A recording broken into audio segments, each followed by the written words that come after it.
Cash flow refers to the money moving in and out of your business.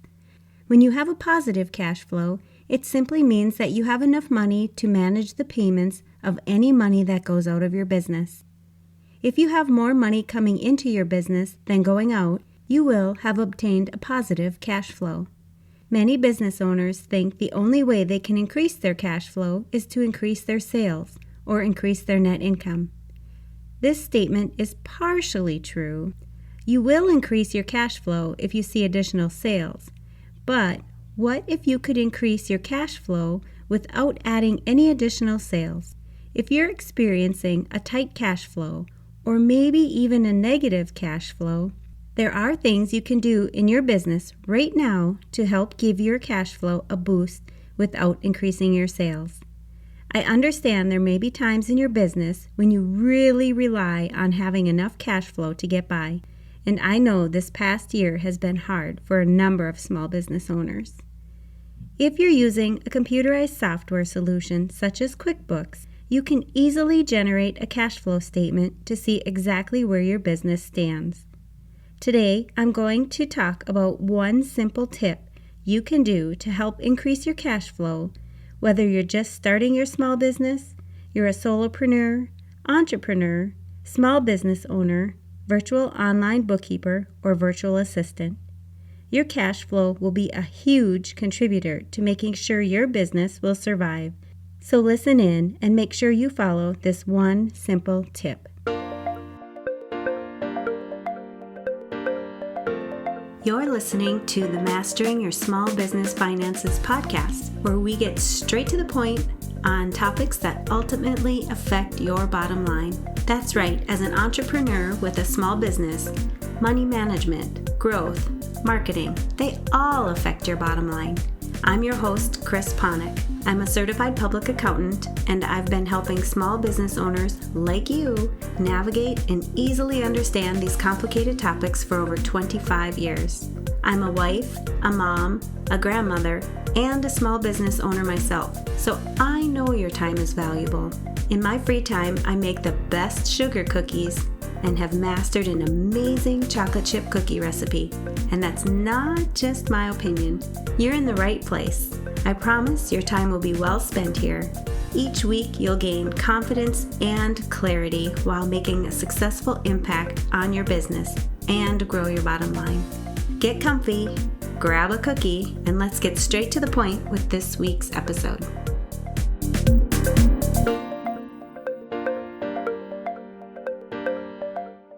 Are you looking for a computerized software solution to do your bookkeeping? I highly recommend checking out QuickBooks Online. I've been using QuickBooks myself for over 20 years, and they really know how to streamline processes and make your bookkeeping and recording your transactions simple and easy.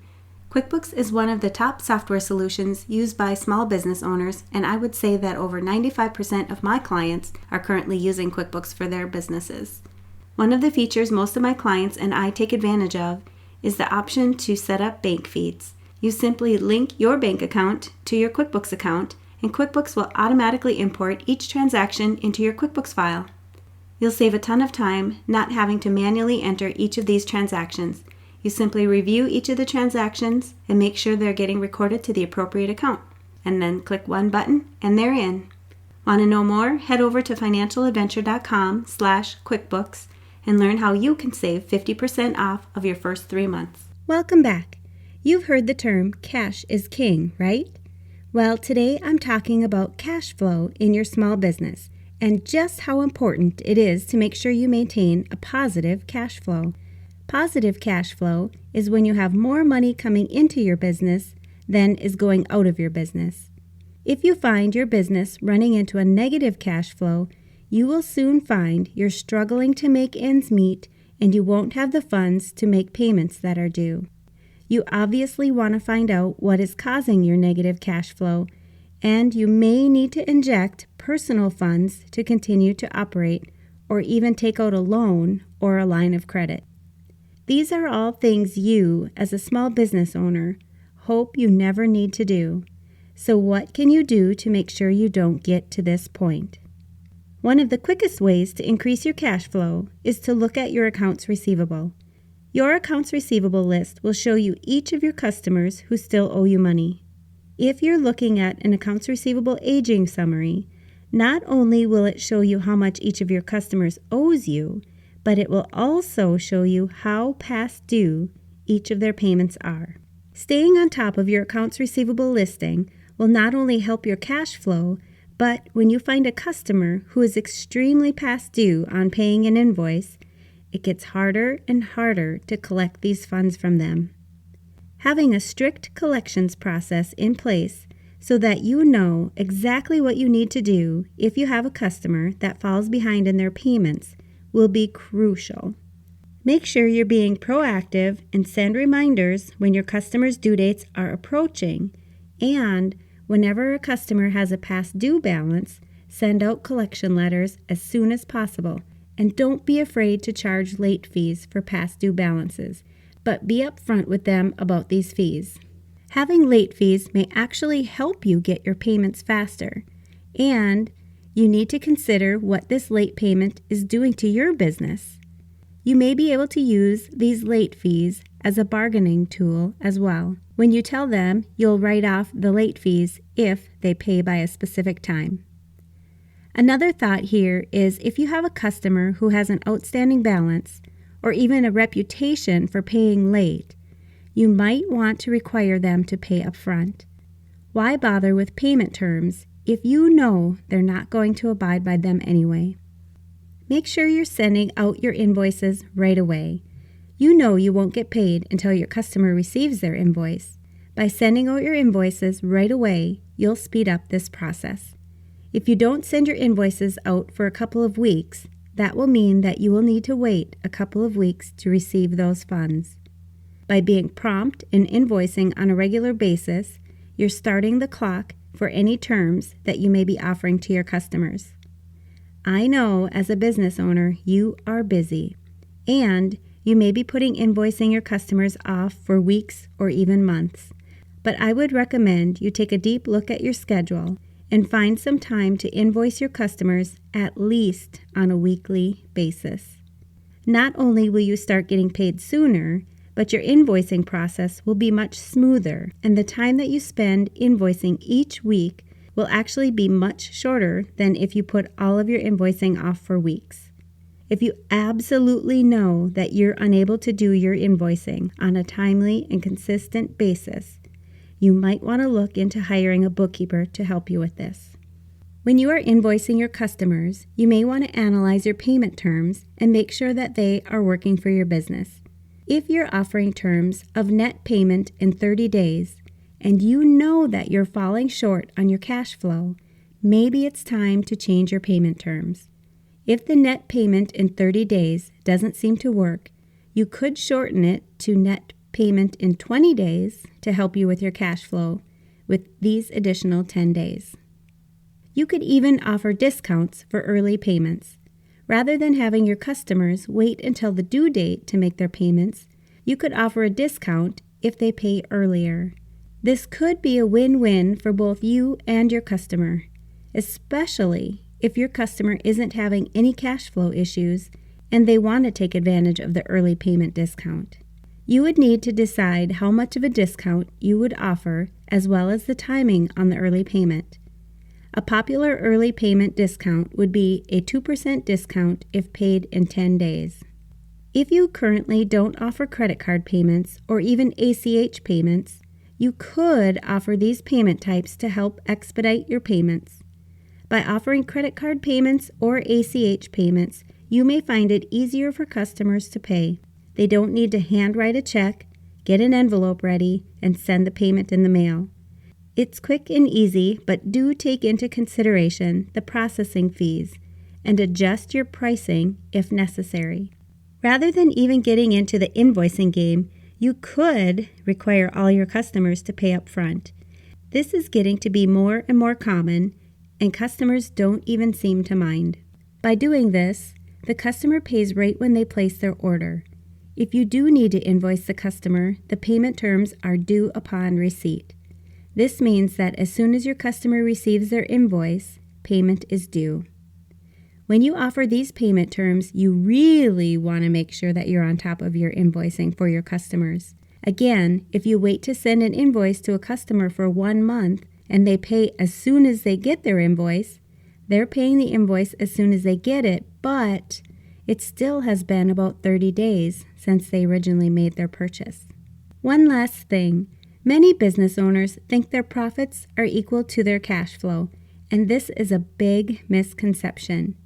This is exactly why at the beginning of the podcast I mentioned that you could increase your cash flow by increasing your profits, but depending on your situation, you could also still have a negative cash flow if you have something else going on in your business. This is why I'm saying if you want one simple tip to increase your cash flow, you should look at your accounts receivable listing and everything that's tied to your invoicing and accounts receivable in your business. Since cash flow is defined as the money moving in and out of your business, you want to ensure you are doing everything you can to keep the money moving in as fast as possible. I also want to mention, if you are interested in starting, growing, or scaling your bookkeeping business, my 4-step framework for creating a profitable bookkeeping business will be opening soon.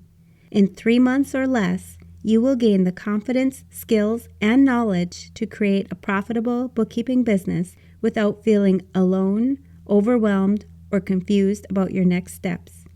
You can sign up for the wait list and be the first to know about this exciting opportunity. To make sure you get all the upcoming notifications, go to financialadventure.com/elevate-waitlist. I'll post a link where you're listening to this podcast for you to sign up as well. All right, to recap this episode. Number 1, you want your business to have a positive cash flow. If you find your business running in a negative cash flow, you will soon find you're struggling to make ends meet and you won't have the funds to make payments that are due. You obviously want to find out what's causing your negative cash flow, and you may need to inject personal funds to continue to operate or even take out a loan or a line of credit. Number 2, one of the quickest ways to increase your cash flow is to look at your accounts receivable. Number 3, having a strict collections process in place so that you know exactly what you need to do if you have a customer that falls behind in their payments will be crucial. Make sure you're being proactive and send reminders when your customers' due dates are approaching, and whenever you have a customer that has a past due balance, send out collection letters as soon as possible, and don't be afraid to charge late fees for past due balances. Number 4, if you have a customer who has an outstanding balance or even a reputation for paying late, you may want to require them to pay upfront. Number 5, make sure you're sending out your invoices right away. You know you won't get paid until your customer receives their invoice. By sending out your invoices right away, you'll speed up this process. Number 6, take a deep look at your schedule and find some time to invoice your customers at least on a weekly basis. If you absolutely know you're unable to do your invoicing on a timely and consistent basis, you may want to look into hiring a bookkeeper to help you with this. This is important. Number 7, analyze your payment terms and make sure that they are working for your business. If you are offering terms of net payment in 30 days and you know you're falling short on your cash flow, maybe it's time to change your payment terms. Number 8, you could even offer discounts for early payments. Rather than having your customers wait until the due date to make their payments, you could offer a discount if they pay earlier. You will need to decide how much of a discount you would offer as well as the timing of the early payment. Number 9, by offering payment types such as credit card payments or even ACH payments, this could help expedite your payments. Number 10, rather than getting into the invoicing game, you could require all of your customers to pay up front. This is getting to be more and more common, and most customers don't seem to mind. Number 11, a lot of business owners think their profits are equal to their cash flow, and this is a big misconception. You could increase your cash flow by increasing your profits, but depending on your situation, you could also still have a negative cash flow if you have something else going on in your business. Number 12. Since cash flow is defined as the money moving in and out of your business, you want to ensure you're doing everything you can to keep the money moving in as fast as possible. And you know I'm going to ask, what's at least one thing you will take away from this episode that will help your business succeed and grow your bottom line? If you need some accountability, join our private Facebook community and post your action item. We'd love to support you.